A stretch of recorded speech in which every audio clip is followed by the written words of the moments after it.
In the spring of 1829, a tenant farmer working the fields near the Delaware-Maryland border made a discovery that would expose one of America's most chilling criminal enterprises.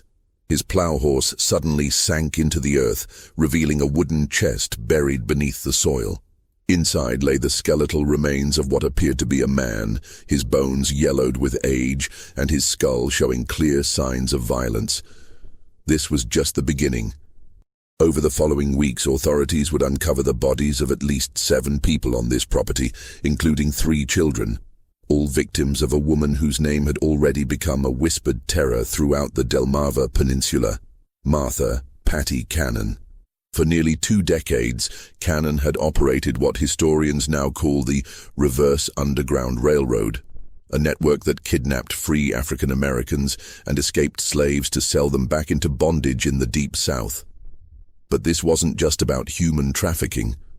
Cannon was also a serial killer who murdered rival slave traders, witnesses, and even children when they posed a threat to her operations. Court records from Sussex County, Delaware, show she was indicted for 4 murders, though witnesses claimed the true number exceeded 20. Before we continue with the story of Patty Cannon and her reign of terror along the Mason-Dixon line, I want to hear from you. What state or city are you listening from? The reach of Cannon's criminal network extended far beyond her Delaware stronghold, touching communities from Philadelphia to the Mississippi Delta. Leave a comment and let me know where you're hearing this story. Don't forget to subscribe and hit that notification bell. These dark chapters of American history deserve to be remembered. The discovery of those buried remains would ultimately unravel a criminal conspiracy that had operated with virtual impunity for over a decade, protected by jurisdictional confusion, racial prejudice, and the simple fact that most of its victims were people whose disappearances went largely unnoticed by white society. The area where Patty Cannon built her empire of terror was uniquely suited for criminal activity. In the early 1800s, the region now known as Reliance sat at the intersection of 3 jurisdictions, Sussex County in Delaware and Caroline and Dorchester counties in Maryland. This strategic location allowed criminals to literally step across county and state lines to escape pursuing lawmen. The spot was so remote that locals called it Johnson's Crossroads, named for the tavern that would become the headquarters of the most notorious kidnapping ring in American history. The landscape itself seemed designed for concealment. Dense forests of pine and oak stretched for miles, broken only by marshy lowlands and small clearings where isolated farmsteads dotted the countryside. The Nanticoke River wound through the region, providing waterways that could transport captives silently under cover of darkness. Roads were little more than cart paths, and the nearest substantial towns were days away by horseback. For someone seeking to operate outside the law, it was an ideal location. Martha Cannon, called Patty by those who knew her, had arrived in this borderland sometime around 1790. Court records suggest she was born around 1760, possibly under the name Lucretia Patricia Hanley, though she kept her origins deliberately vague. Some accounts place her birth in Canada, with immigration to Delaware at age 16. What is documented is her marriage to Jesse Cannon, a local farmer who owned property near the state line. Together they had at least 1 daughter and lived what appeared to be an unremarkable rural life.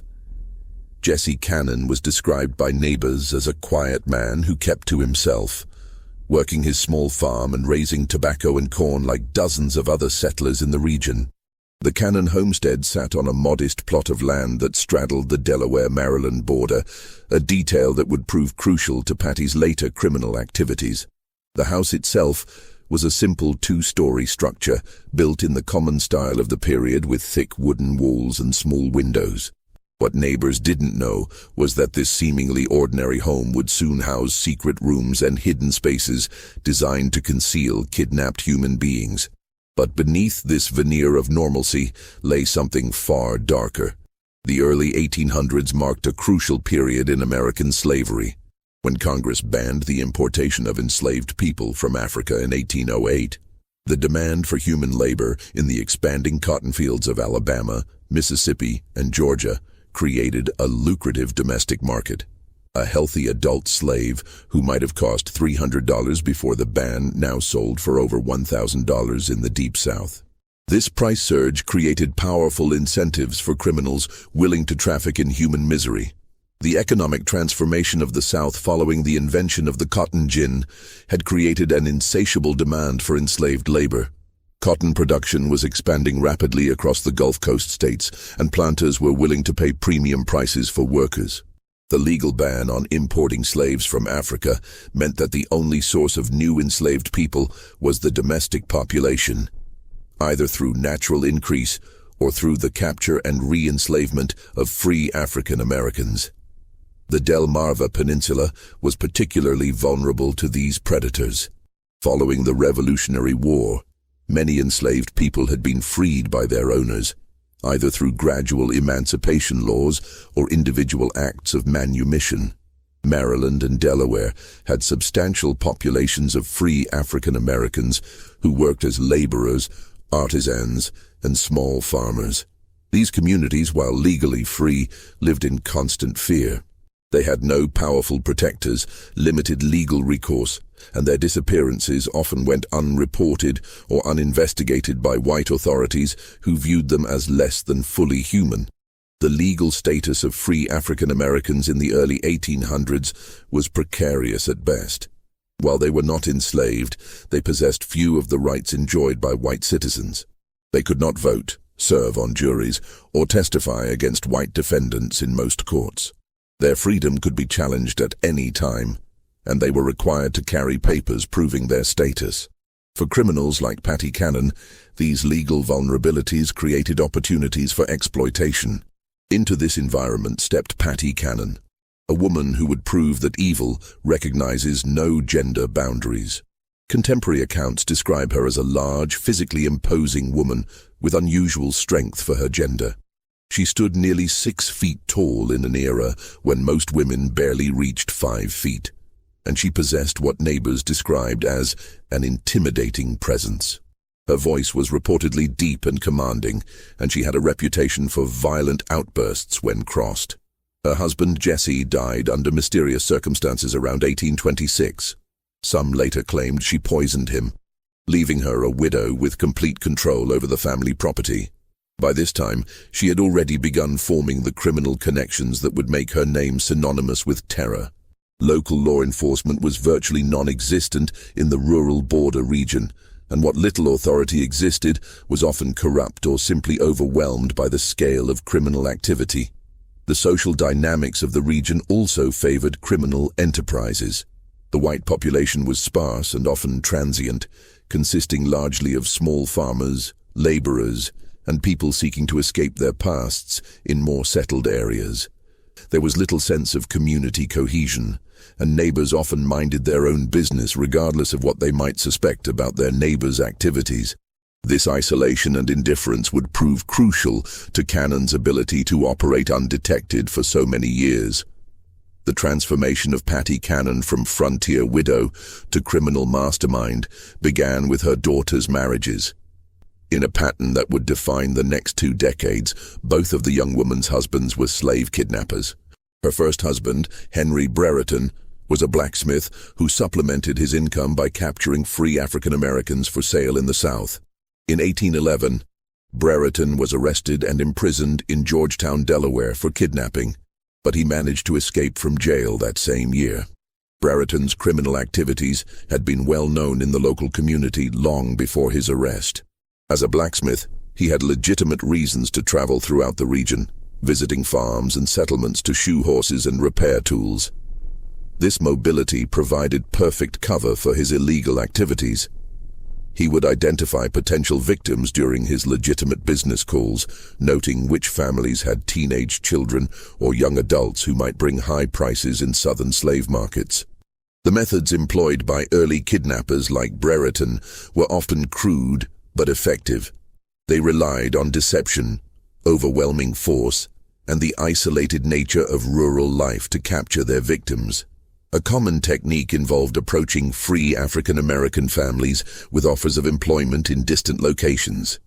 Parents desperate for economic opportunities for their children would sometimes allow them to travel with these supposed employers, only to discover too late that they had signed their children's death warrants. It was after his escape that the first documented murder connected to the Cannon family occurred. Brereton, working with Paddy Cannon and another criminal named Joseph Griffith, ambushed a slave trader known only as Rigel at Cannon's Tavern. The plan was simple but brutal. Get the victim drunk, rob him of his money and slaves, then eliminate the witness. Court records show that Rigel was shot and killed during the robbery. Brereton and Griffith were eventually captured and hanged on April 13, 1813, but Paddy Cannon escaped prosecution. The Rigel murder marked a significant escalation in the criminal activities centered around the Cannon property. Prior to this incident, the family had been involved primarily in facilitating kidnappings and providing safe haven for criminals passing through the region. The willingness to commit murder for profit demonstrated a level of ruthlessness that would characterize all of Cannon's future activities. Contemporary newspaper accounts of the Rigel case provide disturbing details about the crime. The victim had been traveling through the region with a substantial amount of money. Estimates suggest between $3,000 and $5,000, intended for purchasing enslaved people in local markets. He had stopped at what he believed was a legitimate tavern for food and lodging, unaware that he had walked into a trap. The conspirators plied him with alcohol throughout the evening, waiting for the right moment to strike. When Rigel finally retired to his room, Brereton and Griffith followed him. Neighbors later reported hearing shouting and the sound of a struggle, followed by a gunshot. By morning, Rigel was dead, his money was gone, and his wagon and horses had disappeared. The body was hastily buried on the property, beginning what would become a regular practice of using the isolated location as a dumping ground for murder victims. The execution of her daughter's first husband did nothing to deter Cannon from her chosen path. Instead, it seemed to refine her methods and strengthen her resolve to build a more sophisticated criminal organization. The lesson she drew from Brereton's capture was not that crime didn't pay, but rather that criminals needed better organization and more careful planning to avoid detection. When her daughter remarried, this time to Joseph Johnson, Cannon gained a partner who would prove even more valuable to her criminal enterprise. Johnson wasn't just another kidnapper. He was a businessman who understood the logistics of human trafficking on a regional scale. He had connections throughout the South, experience in transportation and logistics, and most importantly, the capital necessary to expand their operations beyond simple opportunistic crimes. Johnson brought to the partnership a tavern located precisely on the Delaware-Maryland state line. This establishment, which became known as Joe Johnson's Tavern, was positioned so strategically that different rooms literally sat in different states. This geographic advantage allowed them to move kidnapped victims between jurisdictions to confuse pursuing authorities. When Delaware lawmen arrived with warrants, suspects could simply step into the Maryland portions of the building and claim immunity from Delaware jurisdiction. The tavern served multiple purposes in the expanding criminal enterprise. It was a legitimate business that provided cover for their activities, generating income and explaining the constant flow of travelers and wagons through the property. It functioned as a holding facility for captives awaiting transport south, with specially constructed hidden rooms and cellars designed to conceal human cargo. And it served as a meeting place for the network of criminals who worked for them, a neutral ground where plans could be made and profits divided. The physical layout of the tavern reflected its multiple functions. The main floor appeared completely normal, with a common room for travelers, a bar area, and rooms for legitimate guests. But beneath the building lay a series of cellars and tunnels that had been specially constructed for hiding kidnapped people. These underground spaces were accessible through concealed entrances and were designed to muffle sound and prevent escape. Iron rings set into stone walls provided anchor points for chains, while small ventilation shafts ensured that captives wouldn't suffocate during long periods of confinement. The gang that assembled around Cannon and Johnson was remarkably diverse for its time. It included white criminals like Henry Carr, mixed-race decoys such as John Purnell, who used multiple aliases, and even enslaved people forced to participate in capturing others. This multiracial composition was strategic. African-American gang members could approach potential victims without immediately raising suspicions, while white members handled negotiations with buyers in the Deep South. John Purnell, described in court records as a yellow man or mulatto, was particularly valuable to the organization. His mixed racial heritage allowed him to move between white and African-American communities with relative ease. He maintained multiple identities and could present himself as either a free person of color seeking work or a light-skinned white man conducting business, depending on the situation. This chameleon-like ability made him an ideal scout for identifying potential victims and establishing initial contact. As the 1820s progressed, the scope of the Cannon-Johnson operation expanded dramatically. Their network stretched from Pennsylvania to Louisiana, with documented connections to buyers in Alabama, Mississippi, and Georgia. Mayor Joseph Watson of Philadelphia, a Quaker deeply committed to protecting free African Americans, began tracking the disappearances of citizens from his city and tracing them back to the Delmarva Peninsula. Watson's investigations revealed the horrifying scale of the operation. In 1825 alone, he documented dozens of kidnappings connected to the Cannon Gang. The victims weren't just random targets, they were often specifically chosen for their vulnerability. Young adults brought the highest prices in southern markets, but children were also valuable as they could be trained for specific tasks and would provide decades of labor. The systematic nature of these kidnappings demonstrated a level of organization that went far beyond opportunistic crime. The gang maintained detailed intelligence about potential targets, tracking families and individuals who might be vulnerable to capture. They knew which young people had recently lost their jobs, which families were struggling financially, and which individuals might be tempted by offers of employment in distant locations. One of the most detailed accounts comes from Lydia Smith, a 25-year-old free woman who was kidnapped in 1825. Her testimony, preserved in court records, describes being held first in Cannon's house, then moved to Johnson's Tavern, where she was kept in chains for 5 months. Smith recalled the constant fear, the inadequate food, and the knowledge that she was scheduled to be transported south with a large group of other kidnapped people. Only her eventual rescue by Watson's network saved her from a lifetime of bondage. Smith's account provides crucial details about the conditions endured by victims of the Cannon Gang. She described being seized while walking alone on a road near Philadelphia, overpowered by multiple attackers, and transported by wagon to the Delaware-Maryland border. The journey took several days, during which she was kept blindfolded and chained to prevent escape attempts. Upon arrival at the Cannon property, she was placed in a hidden room beneath the main house, where she discovered she was not alone. The underground holding areas, according to Smith's testimony, contained dozens of other kidnapped people at various times. Men, women, and children were kept in separate areas, all chained to prevent escape. The conditions were deliberately harsh. Inadequate food, no sanitation facilities, and constant darkness except when guards brought candles during feeding times. The psychological torture was as brutal as the physical conditions, as captives knew they were destined for sale into lifelong bondage. Smith also provided details about the gang's methods for processing their human cargo. Victims were systematically stripped of any documentation proving their free status, and any personal belongings that might help identify them were destroyed. They were given new names and false backgrounds that would support their sale as legitimate slaves. Those who resisted or attempted to maintain their true identities were beaten until they complied. The gang's operations were an open secret in the local community.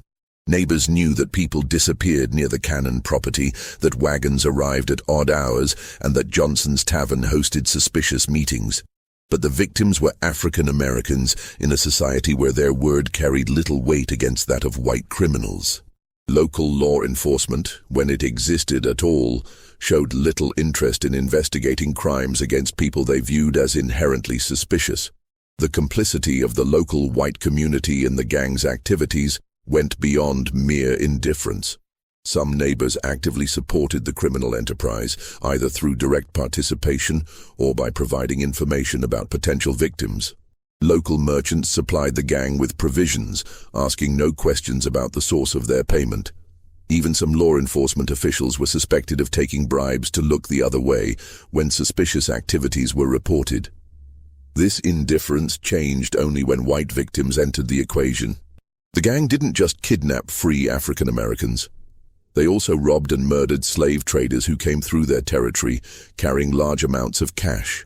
These victims were white men engaged in the legal slave trade, and their disappearances attracted the attention that African American victims never received. The first documented case occurred around 1820 when a slave trader from Georgia named Bell or Miller vanished while traveling through the area. This man had been carrying a substantial sum of money. Some accounts suggest $35,000, intended for purchasing enslaved people. He was last seen at Cannon's establishment, and his horse was later found in her possession. When questioned, Cannon claimed the man had sailed south with a cargo of enslaved people, but investigators found this story implausible. The Georgia trader's disappearance marked the beginning of a pattern that would eventually lead to the gang's downfall. Unlike African American victims, whose disappearances generated little official interest, missing white slave traders had business partners and financial backers who demanded investigations. These men carried substantial amounts of money and had planned itineraries that made their disappearances difficult to explain away. Cannon's method for dealing with these victims was typically brutal. The traders would be invited to the tavern under the pretense of conducting legitimate business. Once there, they would be plied with alcohol and encouraged to discuss their financial resources and travel plans. When the opportunity arose, they would be murdered and robbed, their bodies buried on the property, and their money and any enslaved people they were traveling with would be incorporated into the gang's operations. The profits from these murders were substantial.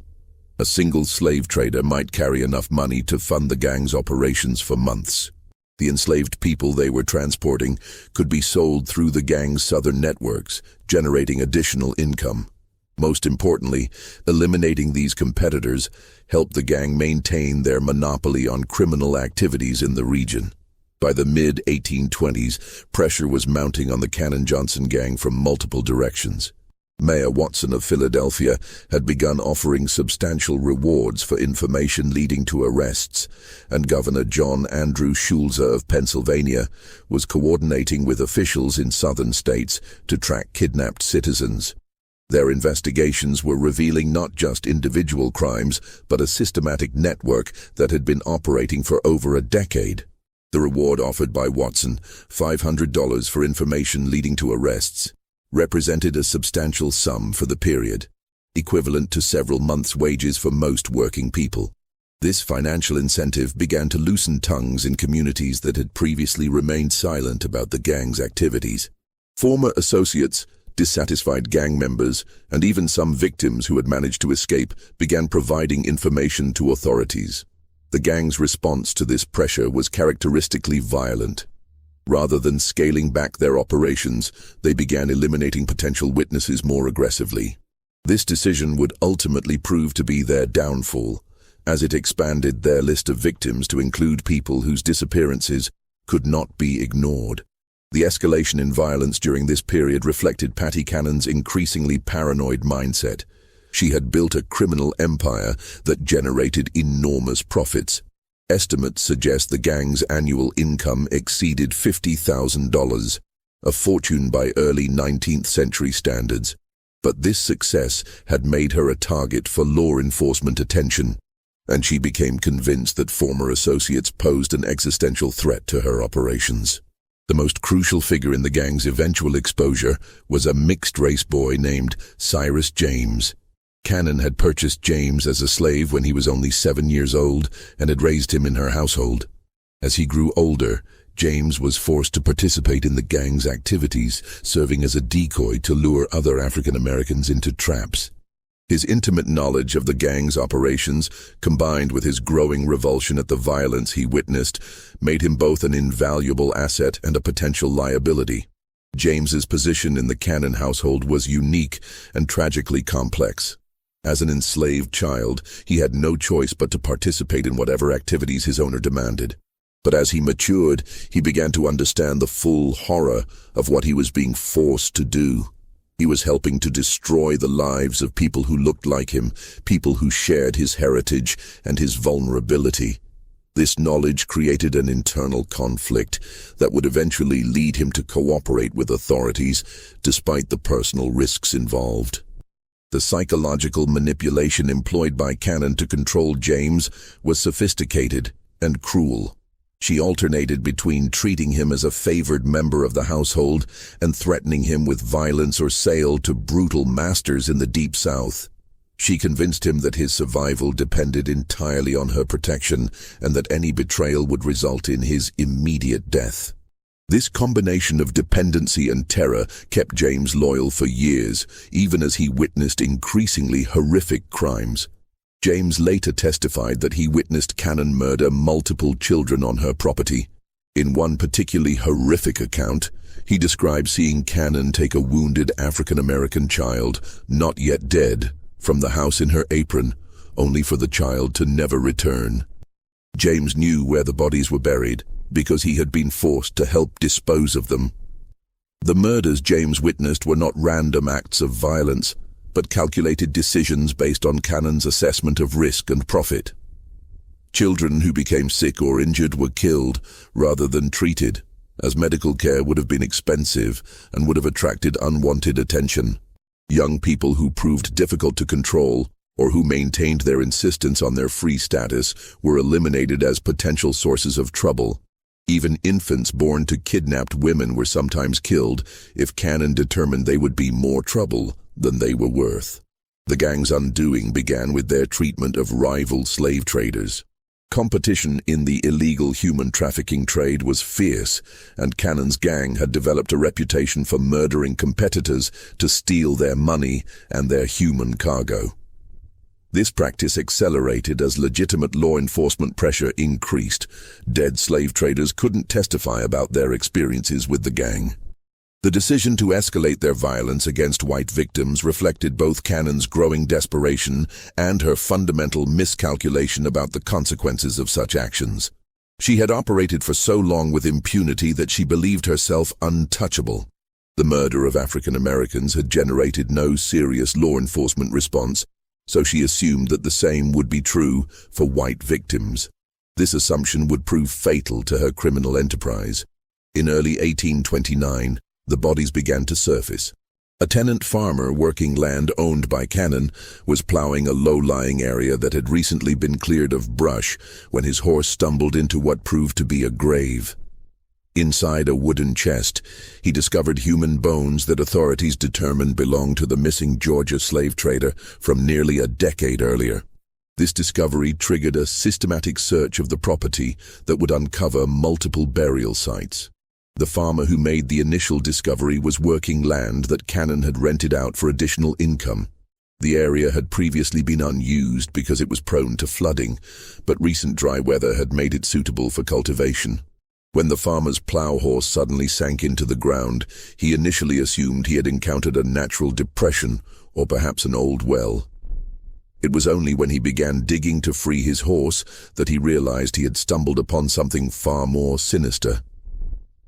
The wooden chest containing the bones was remarkably well preserved, suggesting it had been buried relatively recently despite containing decade-old remains. The chest itself appeared to have been specifically constructed for the purpose of concealing a body with dimensions that precisely accommodated a human form. This level of preparation indicated that the burial was not a hasty attempt to conceal a crime, but rather part of a systematic approach to body disposal that had been refined over years of practice. The discovery of the first body in early 1829 set in motion a chain of events that would finally bring Patty Cannon's criminal empire to an end. Delaware authorities, working with their counterparts in Maryland, obtained search warrants and began a comprehensive investigation of all properties connected to the Cannon-Johnson gang. What they found exceeded their worst expectations. The investigation was led by Sheriff Joseph Houston of Sussex County, Delaware, working in coordination with Maryland authorities and representatives from the Pennsylvania governor's office. This multi-jurisdictional approach was unprecedented for the time period and reflected the growing recognition that the Cannon Gang's activities crossed state boundaries and required coordinated law enforcement response. The search warrants obtained by authorities were remarkably broad, allowing them to excavate any areas of the Cannon properties where bodies might be concealed. This legal authority was crucial, as it provided protection for investigators who might otherwise have been accused of trespassing or illegal search and seizure. The warrants also specified that any evidence discovered could be used in prosecutions across multiple jurisdictions, helping to close the legal loopholes that the gang had exploited for years. On April 3, 1829, Cyrus James was captured in Delaware. The circumstances of his arrest remain somewhat unclear, but court records suggest he was attempting to flee the region when he was apprehended. Faced with overwhelming evidence and the prospect of execution, the young man who had been forced into a life of crime as a child made a fateful decision. He would cooperate with authorities and reveal everything he knew about Paddy Cannon's operations. The decision to cooperate was not made lightly by James. He understood that his testimony would likely result in his own prosecution for the crimes he had been forced to commit. But he also recognized that continued silence would mean protecting the woman who had enslaved him and forced him to participate in the destruction of countless other lives. His cooperation represented not just a legal strategy, but a moral choice to finally break free from the psychological control that Cannon had maintained over him for years. James's testimony was devastating. Speaking to Justice of the Peace in Seaford, Delaware, he provided detailed accounts of murders spanning nearly a decade. He told investigators that Joseph Johnson, his brother Ebenezer Johnson, and Paddy Cannon had shot the Georgia slave trader while he was eating supper at Cannon's house. He had watched them carry the body to a wooden chest and bury it on the property. But this was just the beginning of his revelations. The level of detail in James's testimony was extraordinary and provided investigators with their first comprehensive understanding of the gang's operations. He was able to describe not just individual crimes, but the systematic methods employed by the gang over many years. He knew the locations of burial sites, the identities of other gang members, the routes used to transport kidnapped people, and the networks of buyers and sellers that stretched across multiple states. Following James's directions, authorities began excavating the Cannon property systematically. In a garden area, they found the body of a young mixed-race child. According to James's testimony, this child had been enslaved by Cannon, along with his mother. Cannon had killed the child because she suspected the father was white, possibly a member of her own family. The article preserving this testimony contains no information about the fate of the child's mother, leaving open the horrifying possibility that she too was murdered. The discovery of the child's body was particularly disturbing to investigators because it demonstrated the extent of Cannon's callousness. This was not a victim of kidnapping or a rival criminal. This was a child who had been born into Cannon's household and lived under her control. The murder appeared to have been motivated purely by Cannon's racist paranoia and her fear that a mixed-race child might somehow threaten her operations. Additional excavations revealed 2 wooden boxes, each containing human bones. James identified one set of remains as belonging to another child he had seen Cannon beat to death with a piece of wood. The third set belonged to an adult whom James described as someone they considered had property, meaning the gang believed this person was free and might have resources worth stealing. The systematic nature of these murders painted a picture of Cannon as something beyond a simple criminal. She was a serial killer who had been operating with impunity for years. Protected by the isolation of her location, the indifference of local authorities to crimes against African Americans, and a network of co-conspirators who shared in her profits. The physical evidence discovered during the excavations corroborated James's testimony in remarkable detail. The wooden boxes used to contain bodies were of similar construction, suggesting they had been specifically manufactured for the purpose of concealing murder victims. The locations of the graves followed a pattern that indicated systematic planning rather than random burial. Most disturbing, the condition of the remains suggested that some victims had been buried while still alive. As news of the discoveries spread, other witnesses began coming forward. People who had lived in fear of Cannon for years suddenly found the courage to speak. Their testimonies revealed additional victims and provided details about the gang's methods that corroborated James's account. Among these new witnesses was Thomas Freeman, a free African-American who had been approached by gang members in 1827 but had managed to escape. Freeman testified that he had been offered work in Georgia and had been traveling toward the Cannon property when he became suspicious of his escort's behavior. He managed to slip away during a rest stop and spent several days hiding in the woods before making his way back to Philadelphia. Freeman's testimony was significant because it provided insight into the gang's recruitment methods. He described how the initial approach had seemed completely legitimate. He had been struggling to find work in Philadelphia when a well-dressed man approached him with an offer of employment on a Georgia plantation.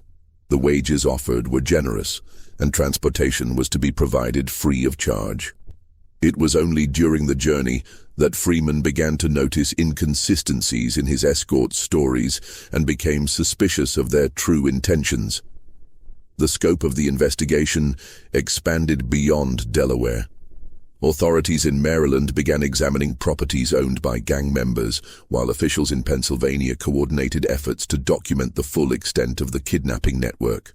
Just when we thought we'd seen it all, the horror in Sussex County intensifies. If this story is giving you chills, share this video with a friend who loves dark mysteries, hit that like button to support our content, and don't forget to subscribe to never miss stories like this. Let's discover together what happens next in the final chapter of Patty Cannon's reign of terror. The coordination between different jurisdictions represented a new approach to law enforcement that would later become standard practice. For the first time, authorities were treating the Cannon Gang as what it truly was, an interstate criminal conspiracy that required federal-level response. This recognition led to the involvement of officials from Washington, D.C., and marked the beginning of what would eventually become coordinated federal law enforcement efforts against organized crime. On April 13, 1829, a grand jury of 24 white men in Delaware handed down indictments against Martha Patty Cannon on 4 counts of murder. The charges were signed by James Rogers, the Attorney General of Delaware, and represented the first time any member of the notorious gang had faced serious legal consequences for their crimes against African Americans.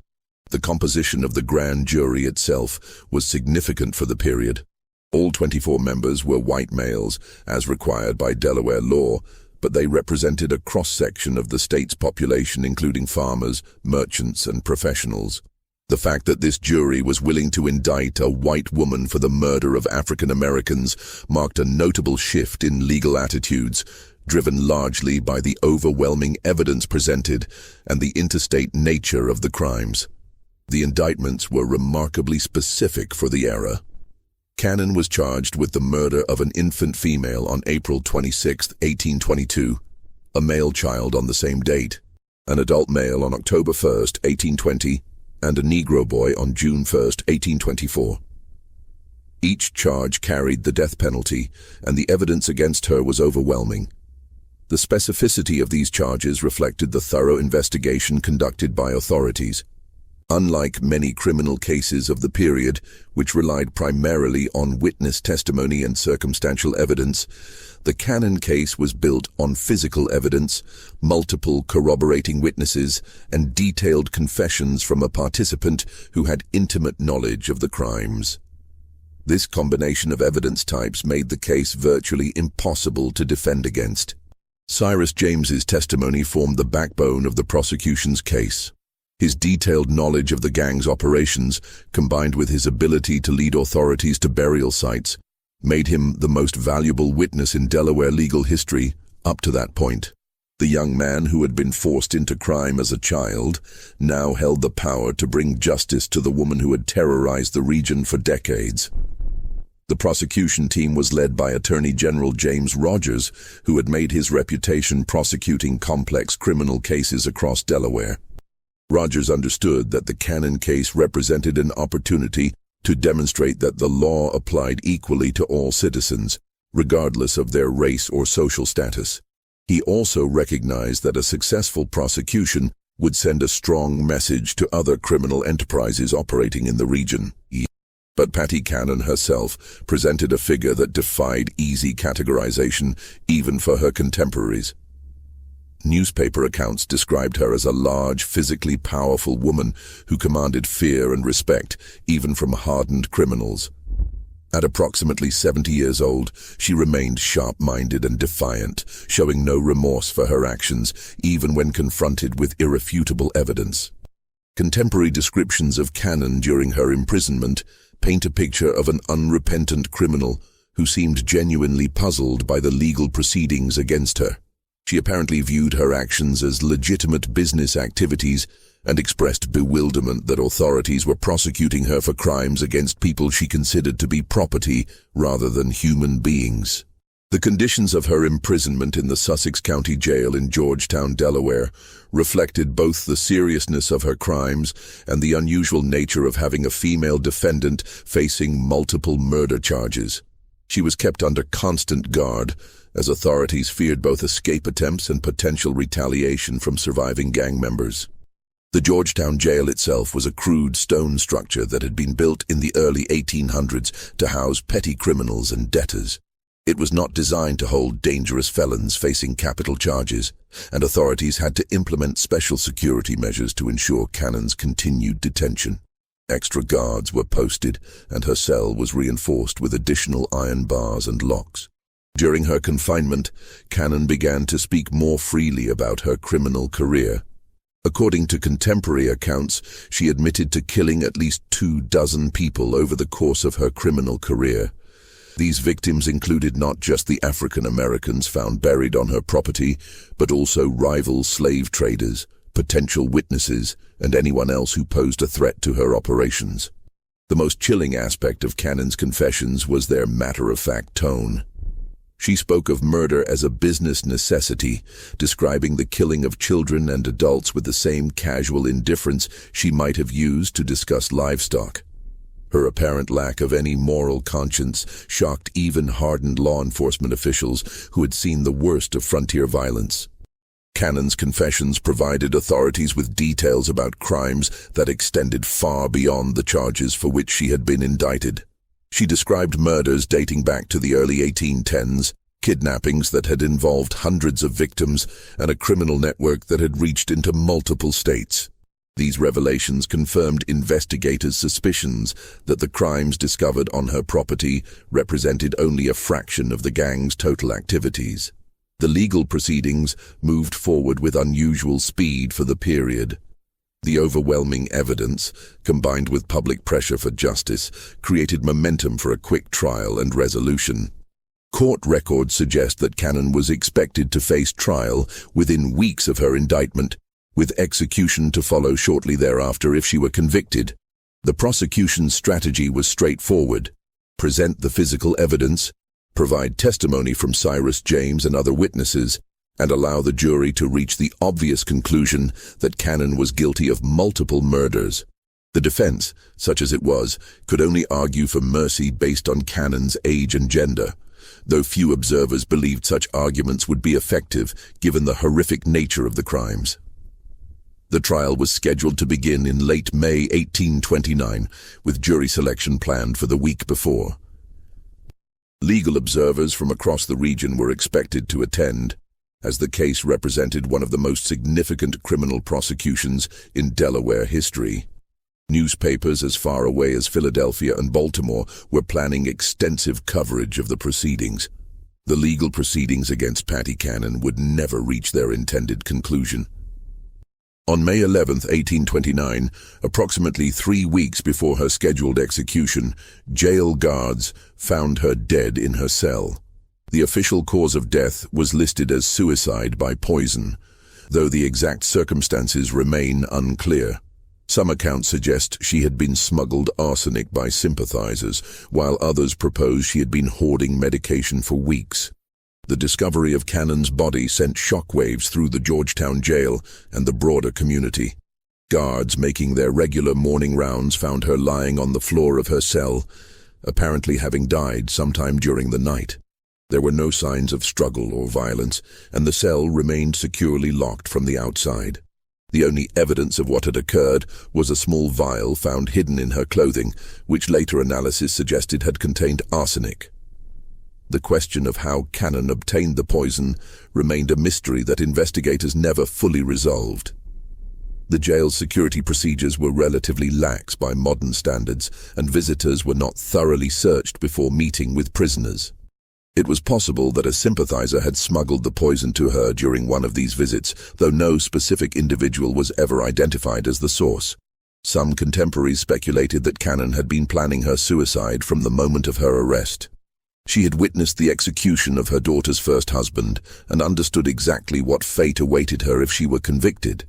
Rather than face the public humiliation of execution, she chose to die on her own terms, maintaining control over her fate until the very end. Her death robbed the victims' families of the satisfaction of seeing justice served, but it also brought to a close one of the most systematic criminal enterprises in early American history.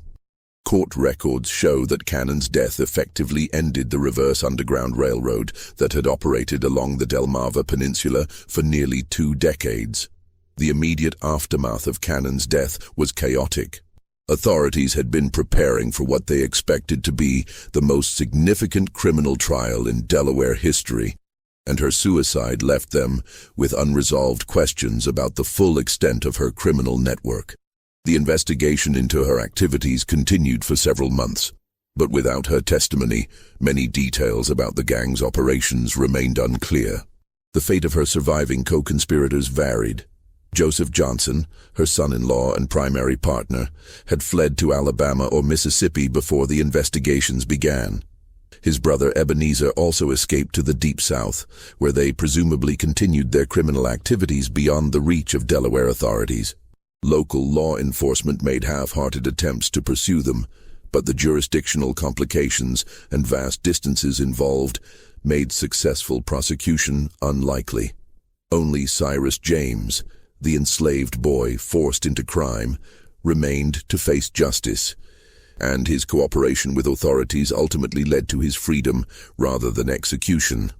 The Delaware courts, recognizing that James had been coerced into participating in the gang's activities and that his testimony had been crucial to uncovering the crimes, granted him his freedom and provided him with protection from retaliation. James's fate after the trial represented one of the few positive outcomes from the entire tragic episode. He was relocated to Pennsylvania, where abolitionists helped him establish a new identity and begin a legitimate life. Some accounts suggest he later became active in the Underground Railroad, using his knowledge of criminal networks to help legitimate efforts to assist escaped slaves. The investigation revealed that the Cannon-Johnson gang had been responsible for the kidnapping of hundreds of free African Americans over the course of their operations. While exact numbers remain disputed, conservative estimates suggest they trafficked between 500 and 1,000 people into slavery in the Deep South. The economic value of these crimes, measured in the prices slaves commanded in southern markets, represented millions of dollars in today's currency. The human cost of these crimes extended far beyond simple statistics. Each kidnapping represented the destruction of a family, the theft of a life, and the perpetuation of a system that treated human beings as property. Many victims were never recovered, living out their lives in bondage hundreds of miles from their homes. Children were separated from parents, spouses from each other, and entire communities lived in fear of similar attacks. The geographic scope of the gang's activities was equally staggering. Evidence collected during the investigation showed connections to criminal networks operating from New York to Louisiana. The Cannon Gang had been part of a larger system of illegal human trafficking that exploited the jurisdictional confusion and limited law enforcement capabilities of the early 19th century. Patty Cannon's body was initially buried in the graveyard of the Georgetown jail where she died. The burial was conducted without ceremony, reflecting the community's desire to forget the horrors associated with her name. When that land was later developed into a parking lot in the 20th century, her remains were moved to a potter's field near the new prison.